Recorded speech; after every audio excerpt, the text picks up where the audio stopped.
우리 임마누엘 귀한 찬양 감사합니다. 우리 하나님께 영광의 박수 올려드리겠습니다.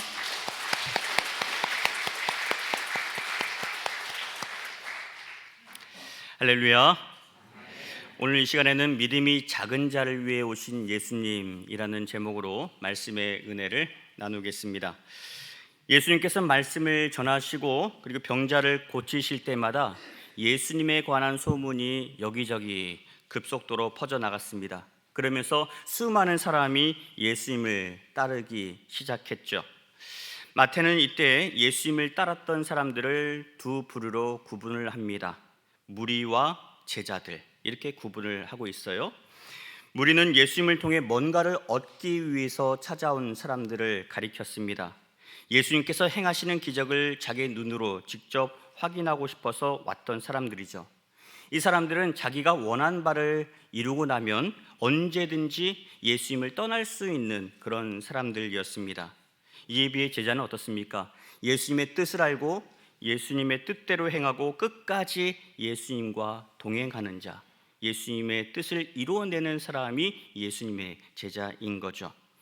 지난 시간 예수님을 따르겠다면서 서기관과 한 사람이 예수님께 찾아왔습니다. 한 사람은 이렇게 서기관 얘기하죠. 예수님이 어디로 가시든지 끝까지 따르겠습니다. 그러자 예수님이 이렇게 말씀하셨어요. 여우도 굴이 있고 공중의 새도 둥지가 있는데 정작 인자는 머리 둘 곳이 없도다. 그런데도 나를 따르겠느냐.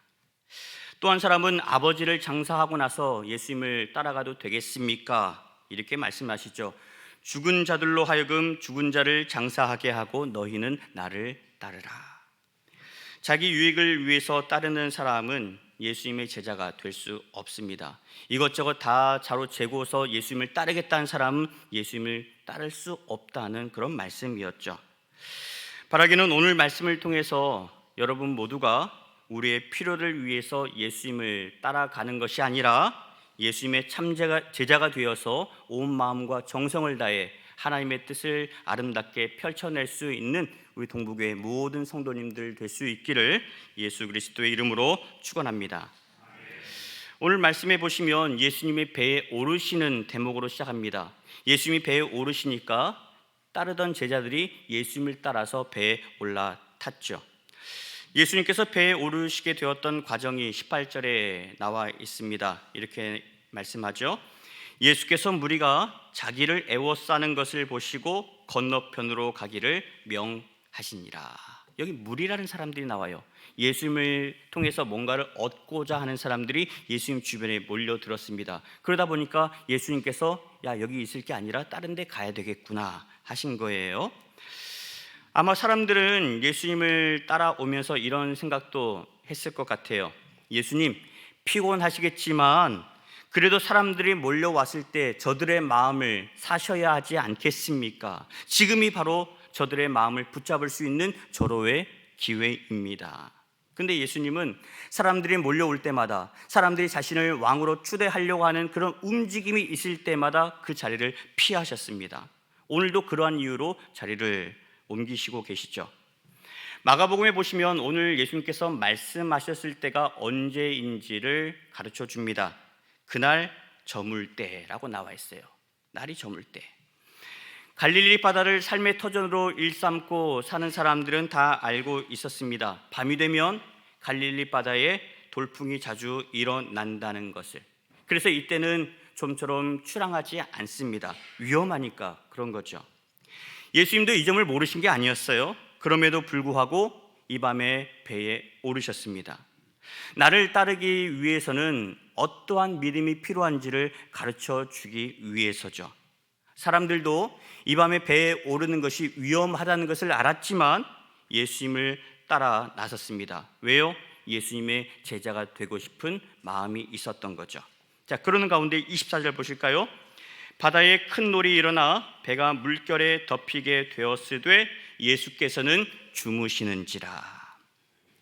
배에 올랐던 사람들 대부분 갈릴리 사람들입니다. 갈릴리 바다에 대해서 잘 알았던 사람들이죠. 그리고 풍랑에 대처하는 능력도 탁월했던 사람들입니다. 그런데 이번 풍랑만큼은 어떻게 할 수 없었어요. 도무지 감당이 되지 않았습니다. 풍랑은 점점 거세졌어요. 배가 앞뒤로 그리고 좌우로 요동을 칩니다. 이제 곧 배가 물에 가라앉을 기세였어요. 그러는 가운데 죽음의 공포가 찾아왔을 겁니다. 이 중에는 예수님과 함께 하니까 괜찮겠지 하는 마음에 배에 올랐던 사람들도 있을 겁니다. 여러분 중에도 이런 마음 가지고 믿음 생활 하시는 분이 있을지도 모르겠어요.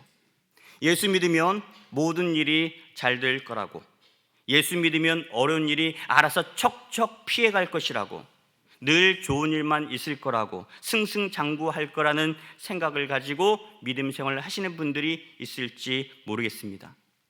그러나 현실은 그렇지 않죠. 예수 믿어도 어려운 일은 똑같이 찾아옵니다. 예수 믿어도 똑같이 질병으로 고생할 수 있습니다. 예수 믿어도 기도해도 열심히 봉사해도 내 뜻대로 되지 않을 때가 얼마나 많은지 몰라요. 여러분 그때마다 혹시 이런 생각 들지 않으셨습니까? 예수 믿어도 소용없네? 하나님은 도대체 어디서 뭘 하고 계신 거야? 내 기도를 듣고는 계시는 거야? 그러면서 하나님을 원망하지는 않으셨습니까? 그러면서 믿음 생활 포기하고 싶은 그런 마음이 들지는 않으셨습니까?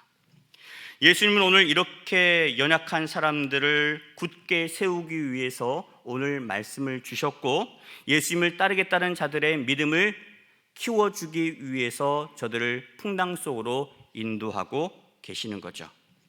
자, 풍랑이 덮쳐왔습니다. 이때 예수님은 뭐 하셨어요? 24절 하반절에 배가 물에 덮이게 되었으되 예수께서는 주무시는지라.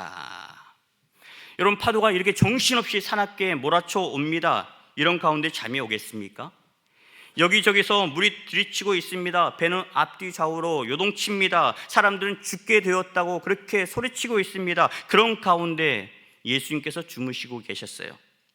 여러분 잠이 왔겠습니까? 근데 예수님이 왜 주무셨어요? 피곤하셨으니까 주무셨을 수도 있죠. 그러나 예수님께서 주무시는 데는 또 다른 이유가 있었을 것 같아요. 첫 번째 이유는 예수님께 풍랑은 걱정거리가 아니기 때문에 그렇습니다. 여러분 예수님은요 말씀으로 세상을 창조하신 창조주 하나님이십니다. 그런 예수님께 이런 풍랑이 무슨 대수겠어요. 또 다른 이유가 있습니다. 앞서 말씀드린 것처럼 제자들의 믿음을 키우기 위해서 예수님께서 배에 오르셨어요. 그리고 풍랑이 찾아왔습니다. 제자들이 어떻게 반응하는지 보시기 위해서 일부러 주무시고 계실 수도 있을 겁니다. 여러분 아이들을 기르다 보면 어떻습니까? 애들이 넘어지면 당장 달려가가지고 아이들이 일으켜 세우지 않습니까? 이게 우리 부모들이 하는 일들이잖아요. 그런데 우리 아이들을 언제까지 그렇게 쫓아다니면서 일을 해결해 줄 수 있겠습니까? 부모는요 아이들을 일으켜 줘야 돼야 되지만 아이들이 스스로 일어날 수 있는 힘을 길러줘야 하는 것이 부모가 해야 될 역할입니다. 혼자서 해결할 수 있도록 도와줘야 하는 거죠. 예수님도 마찬가지예요. 예수님에게 주어진 시간은 3년입니다. 이 기간 동안 제자들 가르치고 훈련시켜서 예수님의 제자로 세워주셔야 하는 거죠. 스스로 이겨낼 수 있는 믿음을 갖추게 하기 위해서 오늘 이들과 함께 하셨고 풍랑 속에서 잠자고 계셨던 겁니다. 자, 그러면 이제 25절 말씀 한번 가보실까요? 같이 읽겠습니다. 그 제자들이 나와 깨우며 이르되 주여 구원하소서 우리가 죽겠나이다. 예수님, 우리는 지금 죽기 살기로 풍랑과 싸우고 있는데 예수님은 그 가운데 잠이 오십니까? 풍랑 가운데 곤히 주무시고 계시는 예수님의 모습에 기가 찼을 거예요. 화도 났을 겁니다. 여러분도 믿음 생활 해오시면서 이런 경험 해보셨을 거예요. 지금도 겪고 있는 분이 계실 것이고 앞으로도 이런 어려움의 문제는 찾아올 겁니다. 열심히 믿음 생활 했는데 자꾸만 어려운 일이 생겨요. 눈물이 앞을 가립니다. 그때마다 부르짖죠. 하나님 왜 이런 일을 주시는 겁니까? 믿음 생활 잘하고 있잖아요. 그런데 이게 뭡니까? 저보고 뭘 어쩌라고요? 기도해도 하나님은 묵묵부답입니다. 상황을 수습하기 위해서 불이 나도록 여기저기 쫓아다녀 보지만 일은 해결되지 않습니다. 예수님은 오늘 말씀처럼 주무시고 계시는 것처럼 느껴질 때가 있어요. 저도 이런 경험을 한 적이 있었습니다. 돌아가신 할머님의 유언을 따라서 신학대학에 입학하기는 했어요. 그런데 이대로 신학을 해야 할지 말아야 할지 확신이 서지 않았습니다. 그래서 기도했어요. 하나님이 계시다면 말씀해 주십시오. 알아듣도록 사인을 주시든지 아니면 흔들리지 않도록 저를 붙잡아 주십시오. 채플실에 가서 기도했습니다. 고래고래 소리도 질러봤어요. 그런데 하나님 아무 말씀도 해주지 않으셨습니다. 그렇게 답을 찾지 못해서 휴학을 했어요. 군대에 갔습니다. 근데 결국 군대에 가서 하나님의 응답을 얻었어요. 작은 책으로 훈련에 임했습니다. 여러분 보십시오. 제가 얼마나 작습니까? 소대에 갔더니 저보다 작은 친구가 없더라고요. 얼마나 힘들었겠어요. 근데 힘든 훈련들 처지지 않도록 하나님이 힘을 불어넣어 주셨습니다. 위험한 상황 속에서도 다치지 않도록 하나님이 지켜주시고 보호해 주셨어요. 제가 군대에 있는 동안에 얼마나 많은 사건 사고가 있었는지 모릅니다. 비가 오고 나면 지뢰가 떠내려와서 선로 작업을 하던 통신병의 발목이 날아가는 일들이 부지기수로 있었던 곳에서 근무를 했어요. 근데 하나님이 지켜주시고 보호해 주셨어요. 그때 깨달았습니다. 하나님이 나를 이곳으로 보내주셨구나. 주의 종으로 살아가기 위해서는 때로는 하나님이 안 보이고 안 계신 것 같은 그런 답답한 상황도 거쳐가야 하는구나. 그걸 가르쳐 주시기 위해서 묵묵부답이셨고 이곳으로 보내셔서 연단받게 하셨구나. 이 모든 과정이 저에게 필요했기 때문에 주셨다는 것을 깨닫게 되었습니다.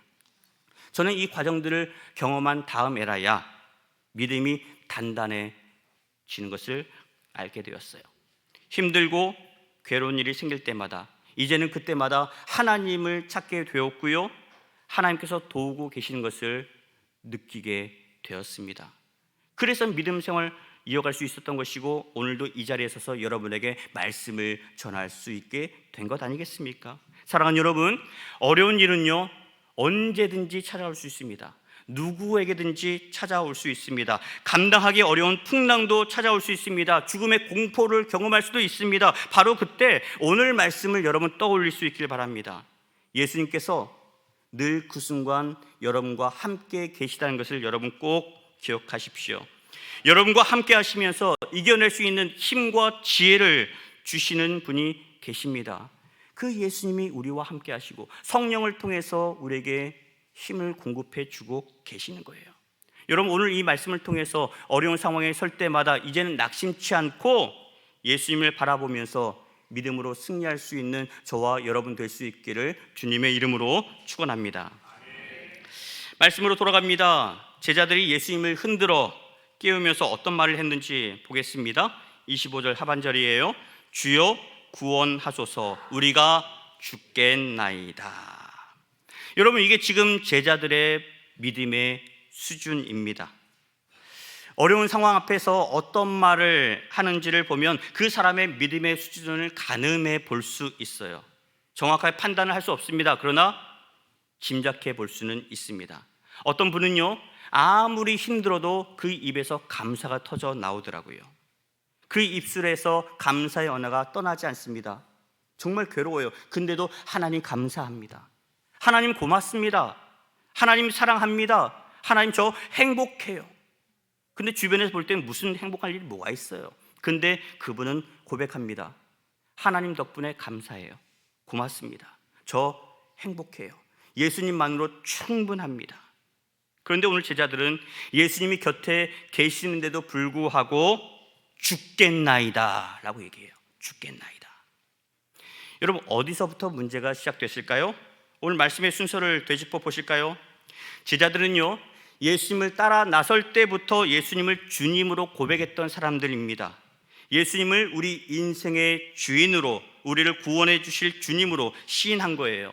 오늘 밤에 풍랑이 일지도 모른다는 것을 알고 예수님을 따라 배에 올랐습니다. 때마침 풍랑이 찾아왔어요. 이때 제자들은 뭐 했습니까? 풍랑에 맞서서 싸웠습니다. 문제가 여기서부터 시작된 거예요. 예수님을 따라 나선 거 이게 문제 아닙니다. 풍랑 마주한 거 문제 아니에요. 그 풍랑 앞에서 어떻게 행했는지 그걸 보셔야 되는 겁니다. 예수님을 주님이라고 고백했다면 여러분 그 어려운 상황 가운데 우리가 먼저 대처할 것이 아니고 가장 먼저 예수님을 찾았어야 했습니다. 예수님 큰일 났습니다. 예수님 풍랑이 찾아왔습니다. 물이 들이칩니다. 이대로 있다가는 물에 빠져 죽습니다. 예수님 도와주십시오. 예수님을 주님으로 인정했다면 우리를 구원해 주실 예수님이 곁에 있다는 것을 알았다면 예수님부터 찾았어야 맞습니다. 근데 이들은 그러지 않았어요. 어떻게든 자기 힘으로 헤쳐가려고 애썼습니다. 여러분 이 자체가 틀린 게 아니에요. 할 수 있죠. 그러나 이들은 예수님을 따르겠다고 작정했던 사람입니다. 제자라고 자부했던 사람들이에요. 예수님을 붙잡고 예수님과 함께 하겠다라고 했던 사람들입니다. 근데 이들이 한바탕 자기 힘을 모아서 싸운 다음에 예수님을 깨우며 부르짖었어요. 예수님 구원해 주십시오. 주여 우리가 죽게 생겼습니다. 여러분 여기 잠깐 이것도 한번 생각해 봤으면 좋겠어요. 지금 누구 입장에서 죽겠다는 겁니까? 예수님 보시기에 죽을 일이에요? 아니면 제자들 보기에 죽을 일입니까? 제자들 입장에서 죽을 일이에요. 예수님에게 이 풍랑이요 아무 일도 아닙니다. 제자들 보기에 죽겠다는 거예요. 여러분 우리 인생도 마찬가지 아니겠습니까? 힘든 일이 있을 때마다, 감당하기 어려운 일이 생겼을 때마다 누구의 입장으로 그 문제를 대하고 있는지 여러분 돌아보시길 바랍니다. 오늘 제자들이 마주했던 이 풍랑이요 생사를 가늠할 정도로 정말 엄청난 사건이었습니다. 그런데 예수님은 그 속에서 곤히 주무셨어요. 예수님에게는 이 풍랑이 대수롭지 않았기 때문에 그렇습니다. 그러나 풍랑에 허둥지둥대고 있는 제자들을 향해서는 안타까운 마음을 금치 못하셨을 겁니다. 눈은 감고 있어요. 그러나 애타는 마음은 어쩌지 못하셨을 겁니다. 어려운 일이 생기면 가장 먼저 나에게 찾아왔어야지, 나를 깨워야지, 왜 그렇게 안절부절하고 있는 거냐, 안타까운 마음으로 기다리고 계셨을 거예요. 입술을 열어서 주여 도와주십시오, 예수님의 도움이 필요합니다, 그 순간을 기다리셨을 겁니다. 예수님을 주님으로 인정하기를 기다리고 계셨을 거예요. 나는 할 수 없습니다. 그러니 예수님 도와주십시오. 예수님 도와주세요. 그 말씀에 예수님이 벌떡 일어나셔서 말씀하십니다. 자, 26절 같이 읽어보실까요? 예수께서 이르시되 어찌하여 무서워하느냐, 믿음이 작은 자들아 하시고 곧 일어나사 바람과 바다를 꾸짖으시니 아주 잔잔하게 되거늘. 아멘. 두 가지로 말씀하셨습니다.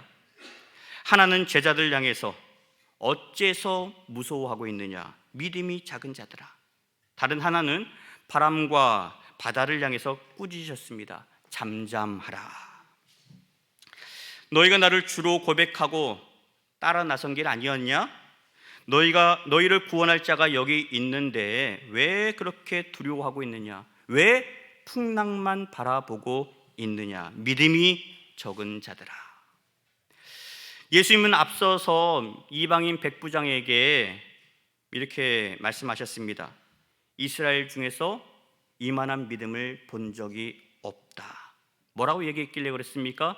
예수님 말씀만 하옵소서. 굳이 저희 집에 가지 않으셔도 됩니다. 예수님 여기서 말씀만 해주셔도 그 순간 제 종이 낫게 될 줄로 믿습니다. 그때 예수님 보시고 너 정말 큰 믿음을 갖고 있구나 칭찬하셨어요. 그런데 오늘 예수님을 따르겠다고 나섰던 제자들에게는 믿음이 작다 말씀하십니다.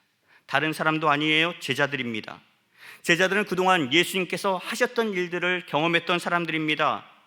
병자를 고쳤습니다. 귀신을 쫓아내셨어요. 그 모습을 보고서 예수님을 주로 신했고 예수님을 따라 나서기로 작정했습니다. 그러니 다른 사람들보다는 믿음이 더 좋았어야 했습니다. 그런데 제자들의 믿음은 예수님께서 보시기에 너무나 작았습니다. 그래서 풍랑을 예비하시고 이 밤에 제자들을 데리고 배에 오르신 거죠. 믿음을 키워주고 싶어서. 오늘 예배 자리에 나오신 여러분의 믿음은 어떻습니까? 믿음의 연수가 어느 정도 있으신 분들이 태반입니다. 이런저런 직분도 받았다면 말씀도 제법 알고 계실 겁니다. 그럼에도 불구하고 어려운 일이 생길 때마다 여전히 믿음 없는 모습이 나타나고 있지는 않으셨습니까? 예수님은 그런 우리의 모습을 보시고 안타까워하고 계십니다. 믿음이 작은 자들아, 어째서 걱정하고 있느냐? 왜 염려하느냐? 풍랑 가운데 두려워했던 제자들의 모습, 오늘이 끝이 아닙니다. 마태복음 14장에 가보시면 오병이어 사건을 마치고 나서 또다시 풍랑 가운데 서는 제자들의 모습을 보게 됩니다. 그때도 또다시 두려워했어요. 오늘 말씀과 차이점이 있다면, 오늘은 예수님이 함께 하셨지만 그때는 예수님이 배에 계시지 않으셨습니다. 그래서 더 두려워했을까요? 조금 있다가 예수님이 물 위로 걸어오셨습니다. 제자들이 예수님을 보고 예수님인지 몰라요. 유령인 줄 알고 유령이다 라고 소리칩니다. 그때 예수님이 뭐라고 말씀하시냐면, 나야, 걱정하지 마. 베드로가 예수님의 말씀을 듣고 수제자다운 그런 발언을 하죠. 예수님, 저도 물 위를 걷게 해주십시오. 그래, 오너라. 베드로가 물 위를 걷습니다. 얼마나 걸었을까요? 순간에 주변에 있던 풍랑들이 눈에 들어오자마자 물에 곧바로 빠지고 맙니다. 예수님이 즉시 베드로의 손을 끄집어 올리시고 말씀하시죠. 똑같이 말씀하세요. 믿음이 작은 자여, 왜 의심하였느냐? 여기서 우리가 알아야 할 사실이 있습니다. 믿음과 의심은요, 동전의 앞뒷면과 같습니다. 늘 함께합니다. 우리는 그때마다 믿음을 선택할 수도 있고요, 의심을 선택할 수도 있습니다. 우리가 믿음을 선택하면 의심은 사라집니다. 의심이 끼어들지 못합니다. 그러나 악한 권세도 아주 간사해서 틈만 나면 우리로 하여금 의심하는 마음을 심어줍니다. 예배드리는 중에도 어떻게 하면 딴 생각을 하게 할까? 어떻게 하면 분란을 일으킬 수 있을까? 오늘도 바자회를 하고 있죠. 힘써서 수고합니다. 그렇게 애쓰게 한 다음에 서운한 마음을 심어줍니다. 그렇게 해서 우리로 하여금 주의 길에서 멀어지게 하고요, 시험에 들게 합니다. 때로는 거센 풍랑을 우리에게 안겨주어서 우리의 시선을 빼앗을 때도 있습니다. 여러분, 이때 우리 시선을 예수님에게서 빼앗기고 나면 우리도 여지없이 넘어지고 마는 거죠. 예수님은 그런 우리를 위해서 오늘 말씀을 주십니다. 어찌하여 무서워하느냐? 어찌하여 집중하지 못하느냐? 믿음이 작은 자들아. 사랑하는 여러분, 예수님은 지금도 우리와 동행하십니다.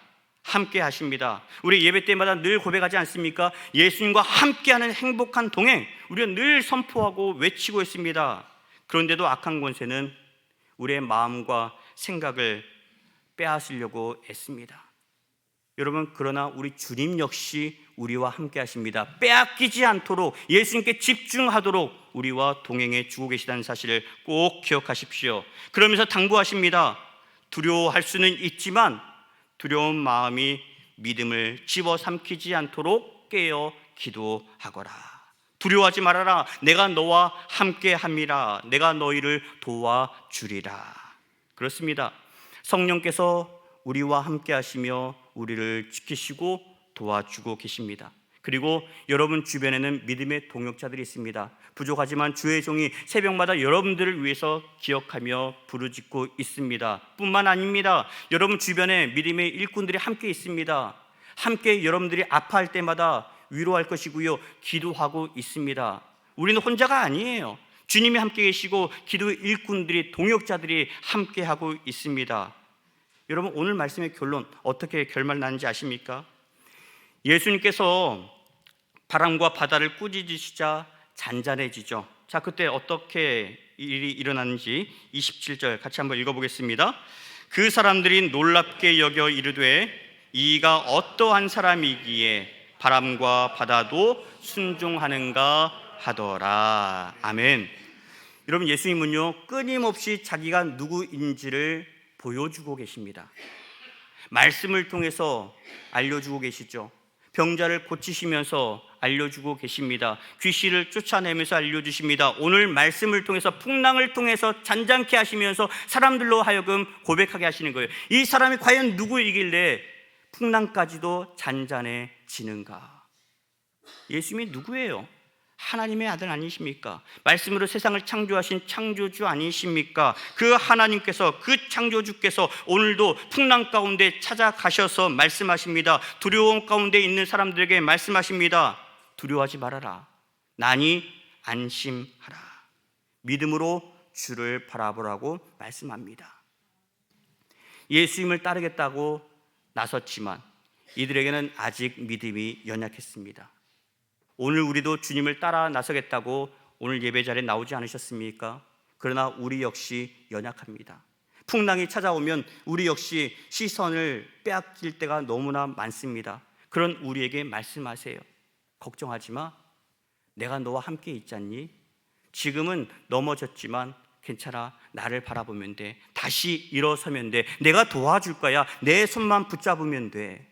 사랑하는 여러분, 오늘 여러분 가운데 여러 가지 많은 일들이 있을 겁니다. 있었을 겁니다. 앞으로도 있을 겁니다. 그때마다 낙심치 마시고 두려워하지 마시고 우리와 함께 하시는 예수님을 바라볼 수 있기를 바랍니다. 예수님께 시선을 고정시키면 우리는 이겨낼 수 있는 거예요. 그러나 의심하는 마음이 드는 순간 우리는 넘어질 수밖에 없습니다. 이제 의심하지 마시고 믿음으로 주를 바라보고 예수님과 함께, 우리 믿음의 동력자들과 함께 하나님의 나라를 위해서 힘차게 달려나갈 수 있는 우리 동부교회 모든 성도님들 될 수 있기를 예수 그리스도의 이름으로 간절히 축원합니다. 이 시간 함께 찬양하겠습니다.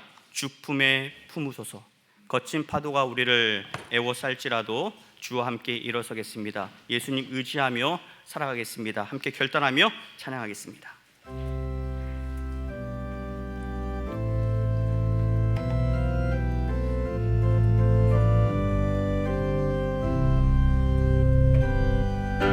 주 품에 품으소서. 품으소서. 능력의 팔로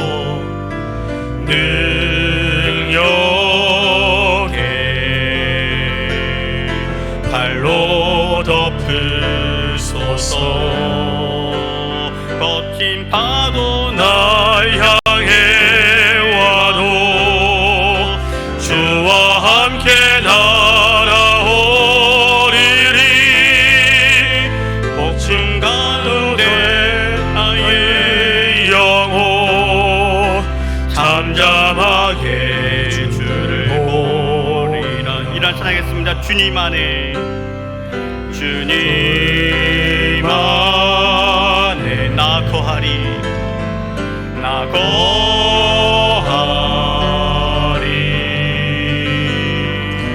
주 능력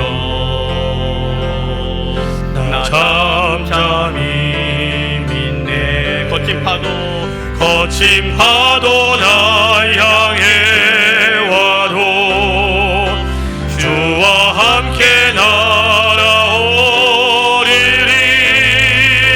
폭풍 가운데 나의 영혼 잠잠하게 주를 보. 거친 파도 날 향해 와도, 거친 파도 날 향해 와도 주와 함께 폭풍 가운데 나의 영혼 잠잠하게 주를 보리라. 하나님, 살아오면서 여러 가지 많은 일들이 있었습니다. 그때 하나님이 어디 계십니까? 하나님이 어디 계십니까? 그렇게 울부짖으며 외쳐봤지만 하나님이 보이지 않고 하나님의 음성이 들리지 않을 때가 너무나 많았습니다. 그러나 우리 주님은 기다리고 계셨습니다. 우리가 주님 앞에 나와서 다시 한번 주를 믿음으로 바라보기를 원하고 계셨습니다. 오늘 그 믿음을 가르쳐 주기 위해서 제자들을 풍랑으로 인도해 내셨습니다. 오늘 우리에게도 가르쳐 주셨습니다. 이제는 두려워하지 않겠습니다. 풍랑이 다가올 때마다 주를 바라보겠습니다. 하나님을 향하여서 의심하지 않겠습니다. 굳센 믿음 가지고 끝까지 달려나갈 수 있는 예수님의 참된 제자들 되게 하여 주옵소서. 그럼에도 불구하고 여전히 우리는 연약합니다. 어려운 일로 인해서 눈물이 앞을 가리고 있는 성도들 있습니다. 하나님 이 시간 찾아가 주셔서 위로하여 주시길 원하고 그 흐른 눈물 닦아 주시기를 원합니다. 우리 모든 믿음의 동역자들이 함께 한마음 되어서 하나님의 영광을 찬양케 하여 주시고 함께 주의 나라를 멋지게 펼쳐나갈 수 있는 귀한 결단들이 있게 하여 주옵소서. 예수 그리스도의 이름으로 감사하며 기도하옵나이다. 아멘. 비전 선포하겠습니다. 예수님과 함께하는, 예수님과 함께하는, 예수님과 함께하는, 이제는 우리 구주 예수 그리스도의 은혜와 아버지 하나님의 그 크신 사랑하심과 성령님의 인도하시고 돌보시는 거룩하신 역사하심이 이제는 어떤 풍랑 속에서도 당황치 아니하고 두려워하지 아니하고 믿음으로 주를 바라보기로 작정하는 주의 모든 권속들 머리 위에 이제로부터 영원 끝날까지 함께 계시옵기를 간절히 축원하옵나이다. 아멘.